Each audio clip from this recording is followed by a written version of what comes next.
이렇게 줌으로 함께 또 예배를 위해서 감사합니다. 이렇게 또 참여하고 있고요. 또 예배당에서도 우리 함께 예배드리고 있습니다. 여행에 좋은 것이 뭘까? 여행이 뭐가 좋을까라고 했을 때 어떤 새로운 환경들이 있다라는 것입니다. 새로운 환경들, 그리고 좋은 경치들, 또 가게 될 때의 어떤 기대감들이 있죠. 이제 단풍이 거의 이루고 있는 거죠. 눈도 왔다고 하지만 아마 지금 단풍이 되게 좋은 그런 시기가 아닌가 싶습니다.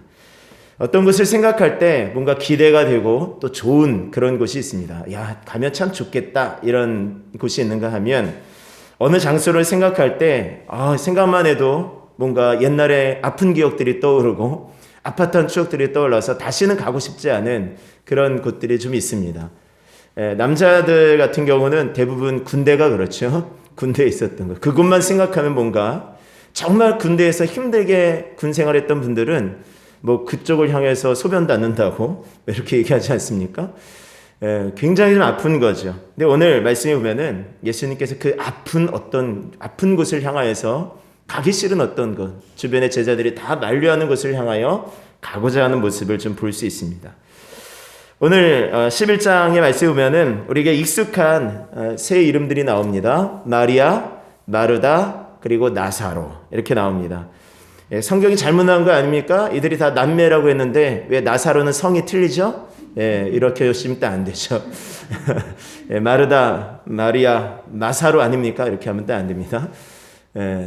이쪽 지역에는 성이 없다라고 말씀드렸죠. 그냥 다 이름만 있어요. 그리고 이름 구별할 수 있는 것을 그냥 그 출신 지역을 붙인다라고 말씀을 드렸습니다.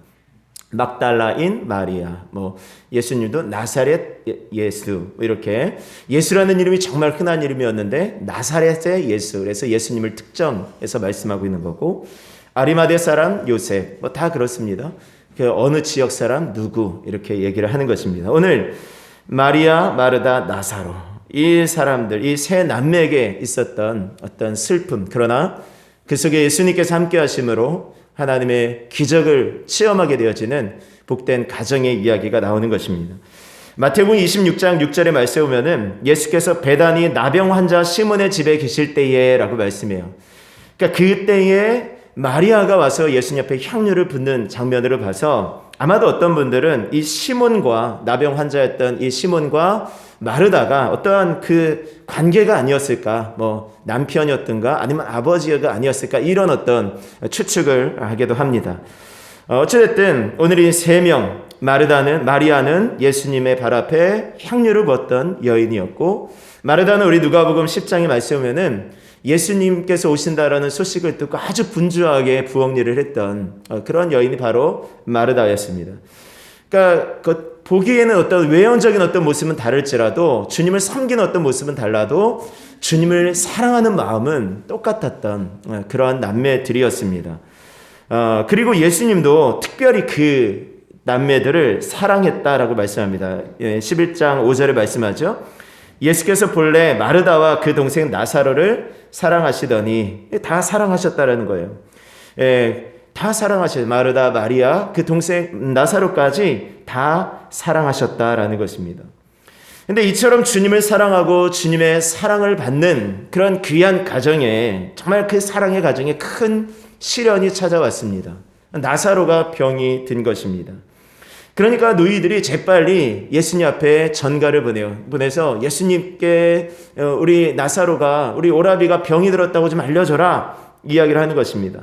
고쳐달라고 사람을 보냈어요. 예수님은 그때 어디 계셨냐면 요단 건너편에 계셨다라고 이제 요한복음 10장 40절에 말씀해요. 그러니까 건너편으로 가셔서 이제 계시는 거예요. 그곳에 예수님을 사람을 보내서 우리 나사로가 병들었다라고 이야기를 하는 것입니다. 그게 뭐죠? 기도하는 거예요. 지금 마르다 마리아가 자기 오라비 나사로가 지금 병들었다고 예수님 앞에 기도하고 있는 것입니다. 고쳐달라고. 자, 그랬더니 11장 4절에 예수님께서 뭐라고 말씀하십니까? 예수께서 들으시고 이르시되 이 병은 죽을 병이 아니라 하나님의 영광을 위하며 하나님의 아들이 이로 말미암아 영광을 받게 하려 함이다 라고 말씀하십니다. 어떻게 보면, 사람의 관점에서 보면 나사로가 병이 들었다라는 것은 굉장히 큰 사건이었습니다. 그러나 하나님의 관점에서 본다면 아무것도 아니라는 것입니다. 그처럼 예수님은 죽을 병이 아니다. 이것은 하나님의 영광을 위함이다. 라고 그냥 그렇게 말씀하시는 거예요. 이사야 55장 9절의 말씀에 이런 말씀이 있습니다. 이는 하늘이 땅보다 높음같이 내 길은 너희의 길보다 높으며 내 생각은 너희의 생각보다 높음이니라 라고 말씀합니다. 그러니까 우리가 생각할 수 없다고, 우리가 이해할 수 없다고 하나님께서 안 계시는 것이 아니고, 우리가 이해할 수 없다고 하나님께서 일을 안 하시는 것이 아닙니다. 우리 눈에 보이지 않는다고, 우리가 느낄 수 없다고 해서 하나님께서 지금 아무런 일을 하지 않으시는 것이 아닙니다. 하나님 지금 코로나19가 2년이 다가고 있는데, 이게 지금 코로나가 아직도 전 세계적으로 퍼져 있고, 이제는 코로나를 점령하는 것이 아니라, 코로나를 다 해결하는 것이 아니라, 이제는 어쩔 수 없이 코로나와 살아가야 된다라고 하는 이 안타까운 현실을 어떻게 받아들여야 됩니까? 왜 하나님 안 살아계신 거 아닌 거 아닙니까? 이렇게 반문할 수 없다라는 것입니다. 하나님은 지금도 여전히 우리 가운데 역사하시고 살아계시는 것을 믿으실 수 있기를 바랍니다. 단지 내 삶 가운데 그것이 조금 느껴지지 못할 수는 있어요. 내 삶 가운데 하나님께서 좀 멀리 계신 것 같은 느낌이 있을 수 있어도, 그러나 하나님은, 천지를 창조하셨던 하나님은, 홍해를 갈라서 이스라엘 백성들을 건너게 하셨던 하나님은, 그리고 광야 40년 동안 이스라엘 백성들을 먹이셨던 하나님은 지금도 여전히 저와 여러분들 가운데 함께 하시는 것을 믿으실 수 있기를 바랍니다. 우리는 생각하지 못해요. 그러니까 지금 이것을 지금 이해하지 못하는, 나사로가 이렇게 병들어 죽어가는데 이것이 하나님의 영광이라고요? 이해가 안 되는 거예요. 근데 그것이 하나님의 생각입니다. 하나님의 뜻입니다. 우리가 아무리 뛰어나게 생각하고 하늘의 위대한 이치를 깨닫는다고 하더라도 우리의 생각은 땅이 하늘에서 먼 것 같이 하나님께 닿을 수가 없다라는 것입니다. 그렇게 말씀하시고는 또 평상시에는 다른 행동을 하세요. 자, 보시면은 그 계시던 곳에서 이틀을 더 유하시는 것입니다. 자, 6절의 말씀에 보면은 나사로가 병들었담을 들으시고 그 계시던 곳에 이틀을 더 유하셨다. 거기서 이틀을 더 계셔요. 여러분들, 이 예수님의 평상시의 모습과 좀 다른 것이에요. 예수님께서 분명히 마르다, 마리아, 나사로를 사랑하셨다라고, 특별히 사랑하셨다라고 말씀하셨는데, 나사로가 병들어 죽어간다라는 말씀에 예수님께서 그건 하나님의 영광을 위한 거야 하고 나서 아무렇지도 않게 거기서 그냥 이틀을 더 계시는 거예요. 평상시에 예수님은 어떻게 하셨을까요? 여러분들 기억나시지 않습니까? 왕의 신하의 아들이 병들었어요. 그러니까 예수님께서 어떻게 했어요? 그 소식을 듣고 그냥 가라, 내가 고쳐주겠다라고 말씀하시잖아요. 말씀으로 그냥 고쳐주시지 않습니까? 그러니까 병이 낫게 될지어다 하고 그냥 고쳐주는 거예요. 백부장의 종이 병들었다는 이야기를 들었을 때 백부장이 우리 집으로 오시지 않아도 됩니다. 다만 말씀만 해주십시오. 그럼 종이 낫겠습니다. 라고 얘기했을 때 네 믿음이 크다 그러면서 종의 병을 낫게 하셨어요. 그냥 말씀으로도 충분히 예수님 낫게 하실 수 있었어요. 아멘이십니까? 예수님 굳이 가지 않으셔도, 베다니까지 가지 않으셔도 말씀으로 충분히 낫게 하실 수 있었어요. 근데 예수님께서 거기서 이틀을 그냥 계시는 거예요. 아무 일도 안 하시고 그냥 뭐 하셨는지 나오지도 않아요. 그죠? 그 계시던 곳에 이틀을 더 유하셨다. 그 이틀 동안 뭐 하셨는지 몰라요. 이틀의 사건의 행적이 없습니다. 왜 예수님은 이틀 동안 거기서 더 머무셨을까요? 왜 거기서 서두르지 않고 왜 그냥 거기 계셨을까요? 아마 예수님은 이미 나사로가 죽었다라는 것을 알고 계셨다라고 합니다. 알고 계셨던 것 같아요. 자, 보면 예수님께서 지금 계시던 요단강 건너편하고 이 나사로가 있는 베다니까지의 거리는 약 한 50km 정도 되는 거리라고 합니다. 그러니까 걸어갔다 오면은 충분히 하루에 갈 수 있는 길이라는 거예요. 보통 사람이 이렇게 걸으면은 군대에서 제 기억에 1시간에 천천히 걸으면 4km, 빨리 걸으면 6km 이렇게 걸어가요. 북한의 사람들은 9km를 걷는데요, 1시간에. 엄청 빠르게 뛰어가는 거예요. 근데 우리나라 그 군병들은 보통 한 4km에서 한 5km, 6km 정도 걷는다고 해요. 그러면 한 10시간, 12시간, 그럼 반나절이면 갈 수 있는 거리예요. 그죠? 반일이면 걸 수 있는 거리라고. 하루면 갈 수 있는 거리예요. 그러니까 하루 동안에 갈 수 있는 거리니까, 보세요. 하루 동안에 지금 종들이 왔어요. 그죠? 예수님께 고쳐달라고 했어요. 예수님 거기서 하나님의 영광을 위한 것이라고 이틀을 더 유하시죠. 그리고 나중에 다시 가셔요. 그런 도합 며칠이 걸린 거예요. 종들이 왔어요. 하루 걸렸죠? 예수님께서 이틀을 머무셨죠? 그리고 예수님께서 다시 가셨어요. 그럼 또한 며칠 걸렸어요? 4일 걸렸죠. 자, 말씀해 보면은 나사로가 죽은 지 며칠 만에 살아났어요? 4일 만에 살아났죠. 그 시간상으로 맞지 않습니까? 그들이 왔을 때, 그들이 출발할 때 아마 나사로가 시름시름하다가 죽었던 것 같아요. 그러니까 예수님께서 굳이 지금 가봐야 별 필요 없겠다라고 생각하셨던 것 같습니다. 그러니까 예수님께서 거기서 이틀을 더 유하시고 사흘째 되는 하루 더 나사로가 죽은 지 4일째 되는 날에 가셨던 것입니다. 왜 4일의 시간이 필요했냐면 보통 그 당시 유대인들은 이 사람이 죽으면은 3일 정도 될 때 3일 정도에 다시 영혼이 육체로 돌아올 수 있다라고 믿었다고 합니다. 그러니까 3일까지는 어느 정도 기대가 있었다라는 거예요. 근데 4일이면 기대가 없어요. 이제 이 사람은 완전히 죽었구나라고 생각하는 것입니다. 그러니까 예수님께서 완전히 죽었구나라는 그 나사로의 생명을 4일째 되는 날에 이제 4일째 되는 날에 살리신 것입니다. 어찌됐든 나사로는 이미 죽었어요. 그리고 예수님께서 말씀하십니다. 다시 유대로 가자. 자, 7절 말씀 보죠. 그 후에 제자들에게 이르시되 유대로 다시 가자 하시니 유대로 다시 가자요. 자, 그랬더니 제자들이 뭐라고 말합니까? 예수님, 방금도 유대인들이 돌로 치료하지 않았습니까? 왜 그곳에 가시려고 합니까? 다시 가고자 하는 그 유대 땅이 어떤 땅이냐면 어떻게든 예수님을 모함해서 예수님을 돌로 쳐서 죽이려고 하는 그 땅이었습니다. 그런 사람들이 유대인들이 득실득실하는 그 땅으로 예수님께서 다시 가자라고 말씀하시는 거예요. 요한복음 8장 59절에 말씀해 보면은 그들이 돌로 치려하였다. 또 10장에도 말씀해 보면은 유대인들이 다시 돌을 들어 치려하였다. 또 10장 39절에도 예수를 잡고자 했습니다. 유대인들은 어떻게든 예수님을 잡아서 돌로 치려했던 그런 사람들이에요. 근데 그 땅에 다시 예수님께서 지금 가자라고 하시는 것입니다. 주님만 가시는 것이 아니었어요. 예수님만 나 혼자 가겠다 이렇게 말씀하시는 것이 아니라 우리 다시 가자. 가자라는 건 뭐예요? 같이 지금 따르는 제자들 같이 가자라는 거예요.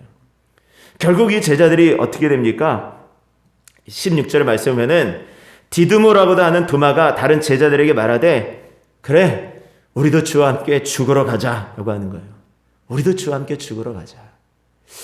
이 도마의 말을요 여러 해석들이 있더라고요. 도마가 그냥 예수님께서 그렇게 말씀을 하시니까 그래 어쩔 수 없지 뭐 우리 그냥 가자 죽자 뭐 이런 식으로 정말 가볍게 얘기했다 이러신 분도 있어요. 정말 죽으러 가자는 것이 아니라 약간 좀 비꼬아서 가기 싫은데 억지로 가는 그런 것처럼 죽으러 가자라고 이야기했다라는 그런 분도 계십니다. 근데 제가 볼 때는 이때 도마는요 진짜 죽으러 가자 이랬던 것 같아요. 이 마음 가운데 그래 주님의 뜻이 그러다면 우리도 그냥 죽읍시다 라고 했던 것 같습니다. 왜 그곳에 그럼 예수님께서 가려고 하시고 왜 제자들이 같이 죽으러 가자라는 비장한 마음으로 가야 되냐고요. 그것에 지금 절대로 예수님을 환영하는 사람이 있는 것이 아닙니다. 그것에 어떤 좋은 추억이 있는 것이 아니에요. 어떤 좋은 것이 아니었어요. 그곳에 가면 분명히 돌에 맞을 것이고 분명히 사람들이 모함해서 예수님께서 예수님 핍박을 당할 것이고 제자들 동안 위험에 처할 수밖에 없는 그곳이었습니다. 근데 왜 예수님이 그곳에 가자라고 하셨을까요? 오늘 그 말씀을 왜 예수님께서 가자고 하셨는지 그리고 왜 우리가 살아서 예수님을 따라야 되는지 우리가 오늘 중요한 세 가지의 말씀을 좀 드리려고 합니다. 그런데 세상이 절대로 우리를 환영하지 않습니다. 지금 기독교의 그 위상이 정말 떨어질 대로 떨어졌어요. 사람들이요, 개독교 이건 말도 아니고요. 정말 예수님 믿는 내가 예수님 믿어요 라는 것 자체를 하는 것 자체가 참 두려운 세상이 되어진 것 같습니다. 예수님 믿는다고 내가 하는 것 자체가 정말 어떤 내 포기해야 되는 것 같은 내가 정말 망신을 당할 것 같은 그러한 상황이 되어져 버렸습니다. 근데 그런 상황 가운데 지금 가자라는 거예요. 예수님은 그곳에 가셨거든요.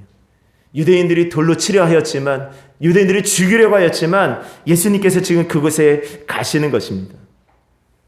세상은요, 자꾸만 우리를 그냥 놔두지 않아요. 우리 기독교인들을 욕하고요, 너희 별거 아니야, 너희 루저들이야, 너희 얼마나 능력이 없으면 그 맨날 그 하나님 의지하고 살아간다고 그러고 있느냐라고 이야기하는 거예요. 어저께 우리 청소년 집회에서 그 목사님 말씀하셨던 것 가운데 가장 기억에 남는 게 아마 메뚜기의 영일 거예요. 메뚜기의 영. 그러니까 메뚜기의 영을 자꾸만 불어주는 거야. 넌 안 돼. 너는 흙수저잖아. 넌 기도해도 안 돼. 기독교는 원래 그런 거야. 나쁜 거지. 이렇게 막 심어주는 것입니다. 자, 그럼에도 불구하고 우리는 왜 그들에게 가야 되는 것입니까? 우리가 세상을 향해서 그렇게 달려가야 되냐고요. 첫 번째는 사랑 때문이라는 거예요. 사랑. 자, 5절 말씀 보겠습니다. 예수께서 본래 마르다와 그 동생 나사로를 사랑하시더니 라고 말씀합니다. 예수님 왜 그 유대를 가십니까? 나사로를 사랑하셨기 때문이죠. 마리아와 마르다를 사랑하셨기 때문입니다. 그 사랑 때문에 위험이 있지만 가시는 것입니다. 왜 환영하지 않고 오히려 죽이려고 하는 이 땅에 예수님께서 오셨습니까? 이 땅 사람들이 예수님을 환영했습니까? 오셨을 때? 그러지 않았죠. 오히려 오늘 말씀에서 보는 것처럼 어떻게든 예수님을 모함해서 죽이려고 했죠. 왜 예수님께서 예수님을 죽이려고 하는 이 땅에 오셨습니까? 우리를 사랑하셨기 때문이죠. 아멘이시죠? 우리를 사랑하셨기 때문에 예수님께서 이 땅에 오신 거예요. 하나님이 세상을 이처럼 사랑하사 독생자를 주셨으니, 왜 독생자를 주셨냐고요? 우리를 사랑하셨기 때문에. 우리가 하나님을 사랑한 것 그 이전에 하나님께서 우리를 이유 없이, 까닭 없이, 아무런 조건 없이 사랑해 주셨기 때문에 예수님께서 이 땅에 오셔서 화목제물로 죽으신 것을 믿으실 수 있기를 바랍니다. 우리가 하나님의 사랑이기 때문이 아니라 하나님께서 우리들을 먼저 사랑하셨어요. 그래서 이 땅 가운데 오신 거예요. 그래서 하나님께서 우리들을 사랑하신 것입니다. 만약에 이 세상에 아무도 없고 여러분들 한 사람만 있다고 했을지라도, 나 한 명만 있었다 할지라도 아마 하나님은 그 사랑 때문에 독생자 예수님을 이 땅 가운데 보내셨을 거예요. 그리고 죽게 하셨을 것입니다. 왜요? 우리를 사랑하셨기 때문에 그래요. 오늘 예수님께서 이 유대 사람들을, 나사로뿐만이 아니라 그 사람들을 사랑하셨기 때문에 그 지역에 다시 가시는 거예요. 유대 땅으로 다시 가십니다. 여러분들 사도행전 14장에 말씀에 보면은 사도 바울도 이와 비슷한 그런 경험을 하더라고요. 사도행전 14장에 말씀에 보면은 이제 사도 바울이 가서 복음을 전하는 것입니다. 복음을 전하는데 사도 바울을 죽이기로 막 결심한 그런 유대인들이 있었어요.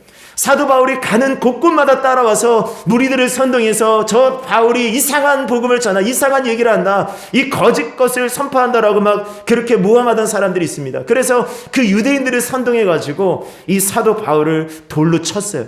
얼마나 많이 돌로 쳤는지 이 사도 바울이 죽은 것처럼 그냥 쓰러졌어요.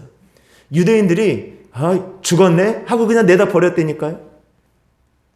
여러분들 돌로 친다고 해서 제가 말씀드렸잖아요. 그냥 이렇게 치는 게 아니라니까요. 정말 야구선수 그 투수가 돌 던지듯이 그렇게 강속구로 던지는 거예요. 그것도 한 사람이 던지는 것이 아니라 정말 삥 둘러싸서 여러 사람이, 장정들이 돌을 던지는 것입니다. 그 돌을 맞아서 지금 쓰러졌어요. 온 몸에 피가 철철 났었고요. 아마 그랬을 거예요. 여기저기 돌에 맞은 흔적들, 그 상처들이 가득했을 거예요. 피투성이었을 것입니다.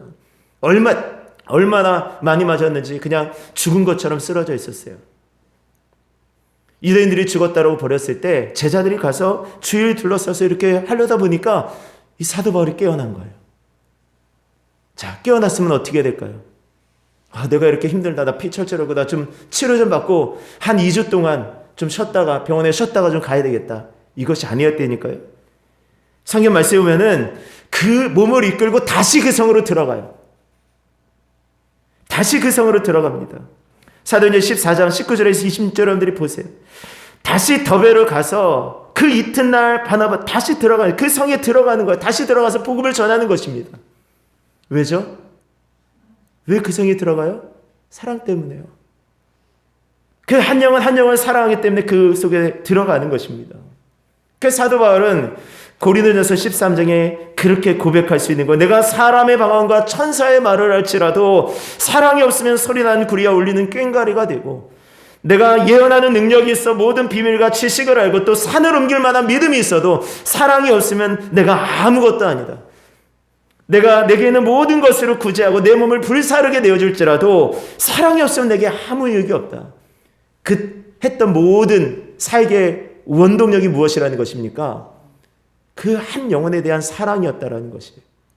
그 한 영혼에 대한 사랑이 그의 모든 몸을 불태우고 돌에 맞아 죽어가면서도 복음을 쉬지 않았던 그러한 원동력이었다라는 것입니다. 오늘 사랑으로 행할 수 있는 은혜가 있기를 원합니다. 사랑으로. 우리들이 사람을 바라볼 때 모두 사랑으로 바라보는 거예요. 자, 우리 옆에 사람 봅시다. 우리 사랑의 눈으로 쭉 한번 좀 봐주세요. 사랑의 눈으로. 네, 사랑합니다. 정말 사랑합니다. 우리 자녀들을 키울 때도 내 부모의 공명심이 아니에요. 네가 그렇게 하면 내 얼굴이 뭐가 되냐, 내 참이 뭐가 되냐가 아니라 사랑으로. 힘들지만 그게 말씀이니까. 아멘이시죠? 사랑으로. 한 영혼에 대한 간절한 사랑이 전도하게 되어지는 거예요. 그 영혼을 진짜 사랑한다면 전도한다니까요.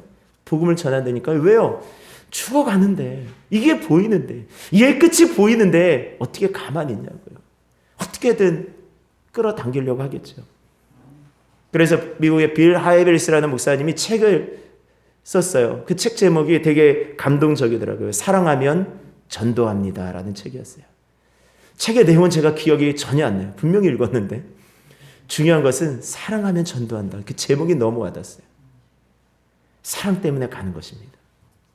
두 번째, 예수님께서 왜 그곳에 가셨을까요? 생명 때문이었습니다. 생명.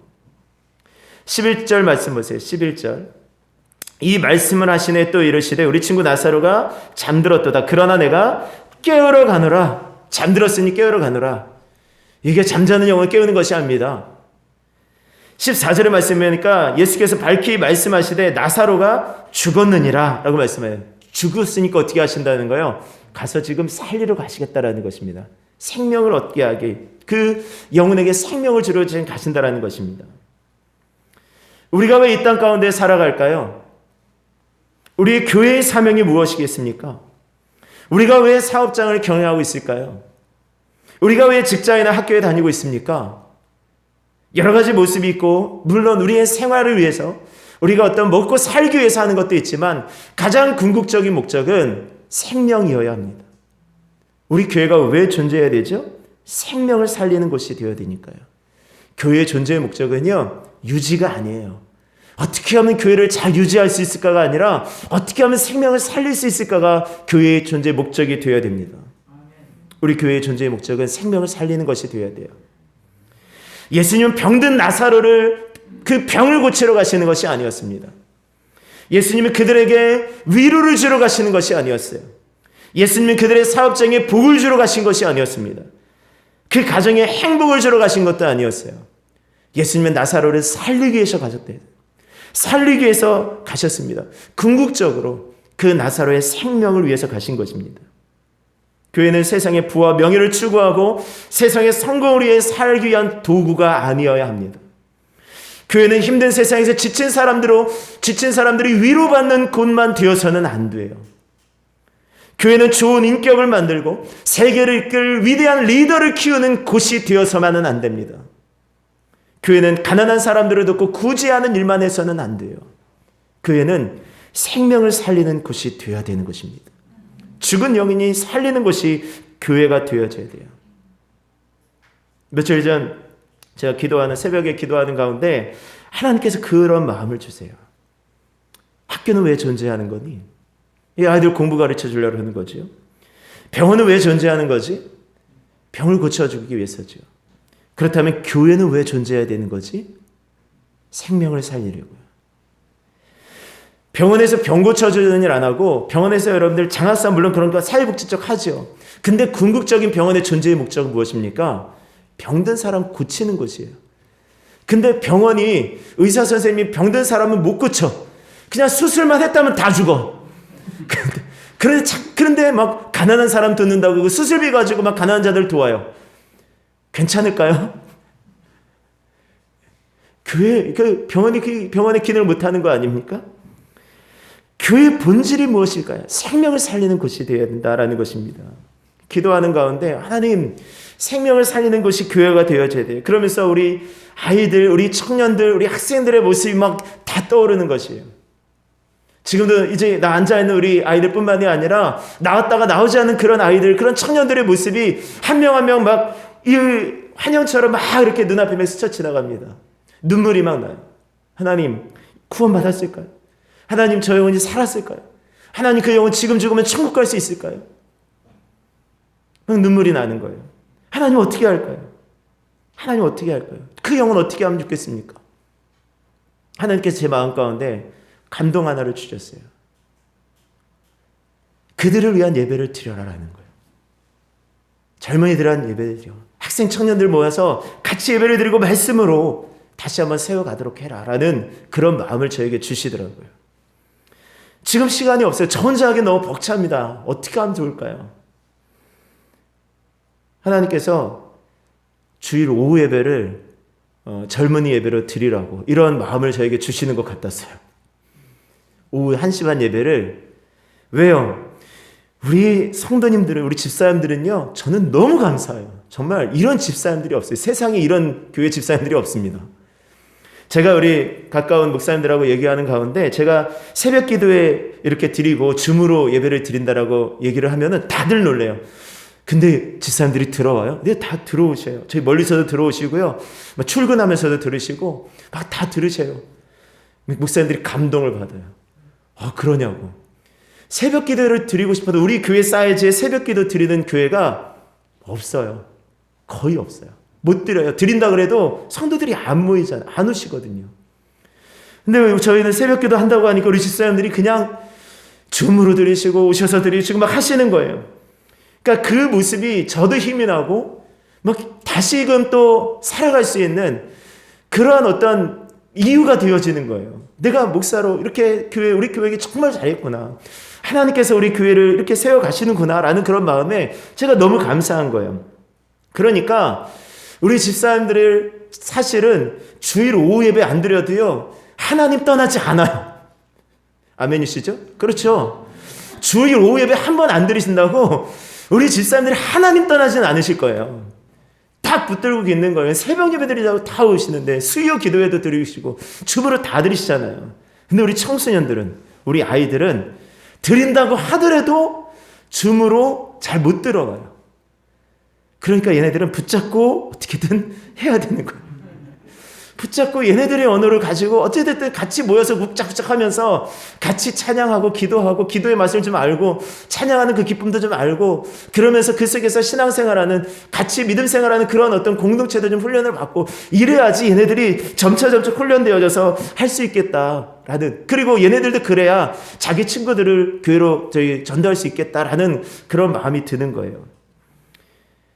그래서 사실은 재직회의를 하고 이렇게 말씀을 드려야 되는데, 재직회의 때 분명히 집사님들은 좋습니다 하실 거라고 저는 믿어요. 지금까지 오시면서 제가 재직하면서 저 이렇게 하고 싶은데 어떻게 생각하세요 할 때, 목사님 그건 좀 아닌 것 같습니다 하신 분이 한 명도 없었어요. 그렇죠?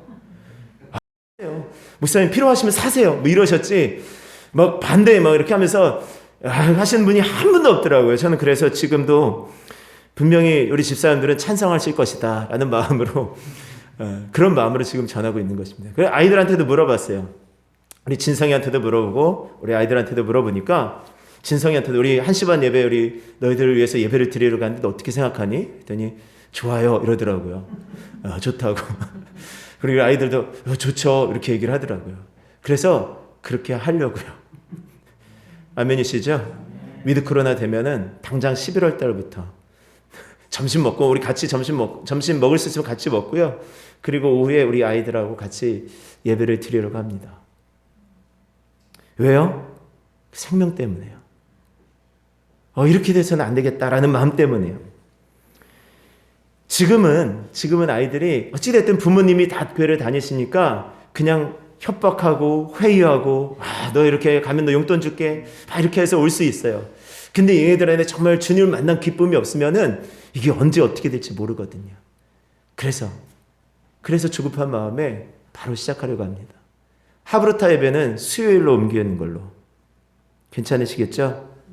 예. 그리고 거기에 대한 모든 그런 어떤 영상들은 또 제가 찾아서 이렇게 찍어서 올리도록 그렇게 하겠습니다. 혹시라도 참석하지 못하시는 분은 영상을 통해서 같이 예배를 드리실 수 있기를 바랍니다.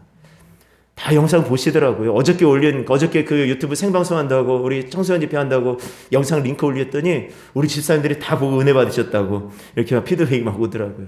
다 보시더라고요. 다 신앙생활 혼자서 하실 수 있어요. 하나님 절대 떠나지 않으셔요. 왜요? 그것을 알기 때문에. 근데 아이들은 다르거든요. 오늘 예수님께서 그 생명을 위해서 가시는 거예요. 예수님께서 생명을 위해서 가십니다. 교회는 생명을 살리는 곳이 되어야 돼요. 여러분들이 기도하실 때 지금도 기도하시죠? 하나님, 우리 교회가 성령의 능력과 하나님의 말씀으로 생명을 살리는 교회가 되게 하여 주시옵소서. 기도하고 계시죠? 빠짐없이 끊임없이 기도하실 수 있기를 바랍니다. 세 번째, 예수님께서 왜 그곳에 가셨습니까? 저들의 믿음을 세우기 위해서요. 자, 11장 15절의 말씀 보세요. 11장 15절. 내가 거기 있지 아니한 것을 너희를 위하여 기뻐하노니 이는 너희로 믿게 하려 함이라. 그러나 그에게로 가자. 너희로 뭐하게 하려 함이라? 믿게 하려 함이라. 왜 예수님께서 그곳에 가시려고 합니까?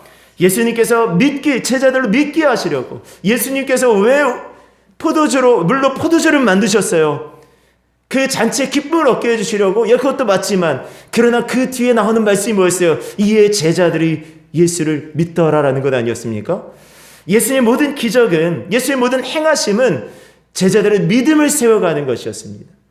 왜 그곳에 갑니까? 믿음을 위해서요. 오병이어의 기적을 통해서 예수님께서 생명의 떡임을 사람들로 믿게 하셨어요. 요한복음 9장에서 날 때부터 맹인된 사람을 고쳐주신 것은 그들로 너희가 세상에 이 눈을 뜨고 있는 것이 뜨는 것이 아니라 정말 하나님을 바라봐야지 진짜 눈 뜬 것이다라는 것을 믿게 하시려고 예수님께서 눈을 뜨게 하셨습니다. 요한복음 10장에 선한 목자라고 하신 것도 예수님께서 생명을 주게 하시는, 양으로 생명을 얻고 또 풍성히 얻게 하려 하시는 분이다라는 것을 믿게 하시려고 예수님께서 말씀하신 것입니다. 오늘 말씀도 나사로를 살리신 것은 예수님께서 부활하시는 분인 거예요. 내가 부활이요 생명이다라는 것을 믿게 하시려고 예수님께서 살리신 것을 믿으실 수 있기를 바랍니다. 예수님 그 믿음을 주시려고 예수님께서 가시는 거예요. 오늘 우리 저 세상에 가야 되죠. 이제 은혜 받는 이 자리, 여기서 은혜를 조금 많이 받고 한 주간 동안 여러분들 세상 가운데서 살아가야 될 이유는 무엇입니까? 사랑 때문에, 생명 때문에, 믿음 때문에 살아가실 수 있는 저와 여러분들의 삶이 되실 수 있기를 주의 이름으로 축원합니다. 아멘. 이 시간 우리 함께 통성으로 기도하기를 원합니다. 우리 찬송 한 잔 드리시고 우리 함께 기도하겠습니다. 이따 오후 예배 찬양인데요. 우리 함께 기도해. 우리 찬양 드리시고 우리 함께 이 시간 기도하실 때 하나님, 우리의 삶의 목적, 우리가 세상 가운데 살아가야 되는 그 목적, 우리가 주와 함께 죽으러 가자라고 했던 도마의 그 고백처럼 우리가 주님과 함께 죽기 위함입니다. 근데 그 죽기 위한, 그 주님과 함께 살기 위한 그 목적도 바로 그것입니다. 하나님 사랑 때문에, 하나님 생명 때문에, 하나님 믿음 때문에 우리가 살아가는 복된 한 주간이 되게 하여 주시옵소서. 우리가 그렇게 살기를 원합니다. 우리 함께 기도회를 찬송 드리시고 우리 함께 기도하겠습니다.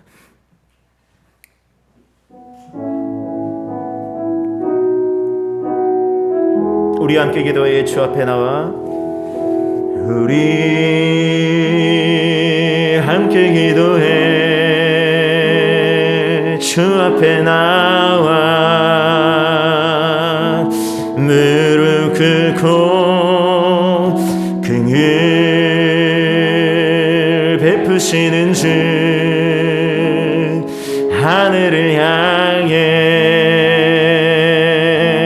두 손 들고 하늘 문이 열리고 하늘 문이 열리고 은혜의 빗줄기 이 땅 가득 내리도록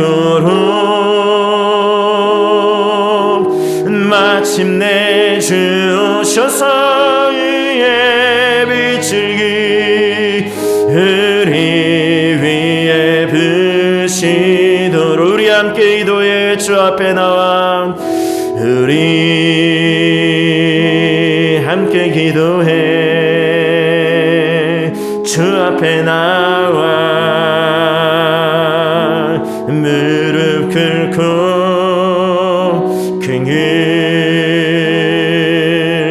오시는 주 하늘을 향해 두 손 들고 하늘 문이 열리고 하늘 문이 열리고 은혜의 비추기 이 땅 가득 내리도록 마침내 주 오셔서 이의 비추기 우리 위에 부시도록 우리 주여 세 번째 주여 기도합니다. 주여